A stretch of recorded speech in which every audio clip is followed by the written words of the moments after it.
Hey everybody. So there's a big difference between trying to take an image of the moon using your eyepiece and a cell phone versus using a dedicated astrophotography camera. Last week, there was a total lunar eclipse visible across large parts of North America. And I was able to capture it using two 6-inch Celestron NexStar 6SE telescopes. One was my imaging rig. The other was my visual scope, where I had a 25mm eyepiece and a cell phone adapter. So in this video, I wanted to do two things. First, I wanted to show the difference of what you could see through the eyepiece using a cell phone. And two, I wanted to show the full high-definition time-lapse of the lunar eclipse. The visual scope is using an Explore Scientific 68-degree AR eyepiece with a dielectric diagonal and the 6-inch Celestron 6SE telescope.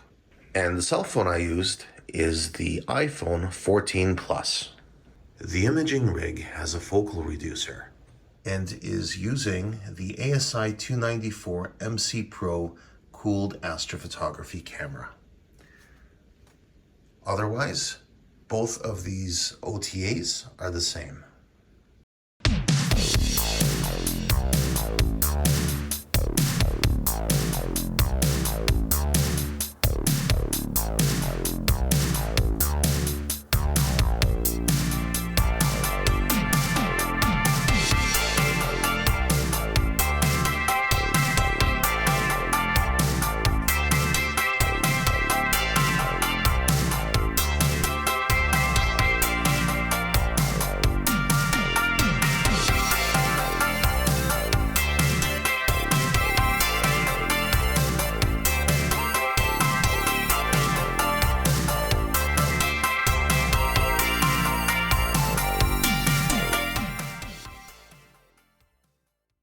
Wow, what a night that was.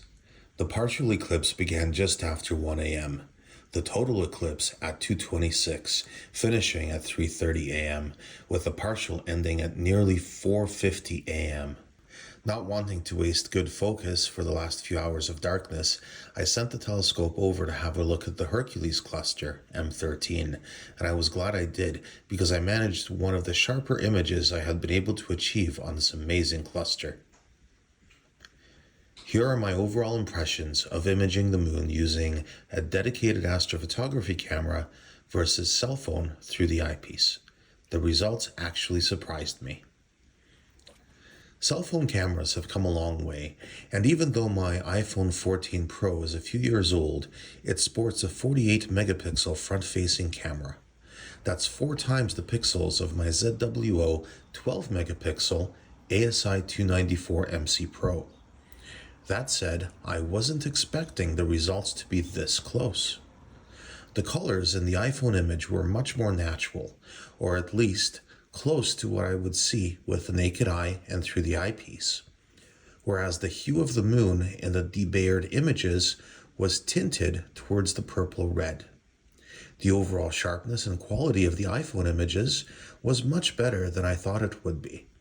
There was some chromatic aberration, especially in the brighter regions at the edge of the lunar disk, and some areas were oversaturated, stemming from the fact that I had little control of how the iPhone took images. That said, the single images I took turned out quite nicely.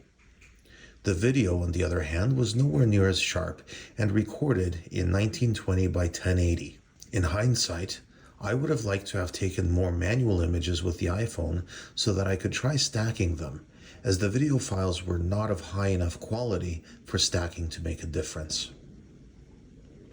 Not surprisingly, the ZWO camera took sharper images that had better depth and contrast, owing to finer controls over exposure and gain, as well as the Astro camera's low light capabilities. Once the images were hue adjusted, I think they came out quite well.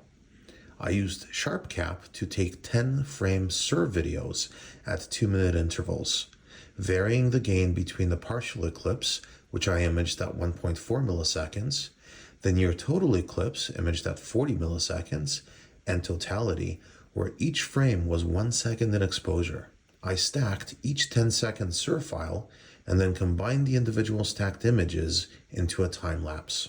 Here's a single non-stacked frame from the ZWO camera compared to a single image taken by the iPhone 14 Pro through the eyepiece. My imaging rig tracked the moon more accurately than the NexStar mount in Alt-AZ mode. Unfortunately, this meant that the moon drifted out of the field of view of the iPhone while I was taking the video. I also had a Nikon DSLR imaging the moon at 10-second intervals through a 14mm Rokinon lens, which provided a pretty cool wide-angle capture of the entire eclipse. That's it for now. Thanks for watching, and clear skies.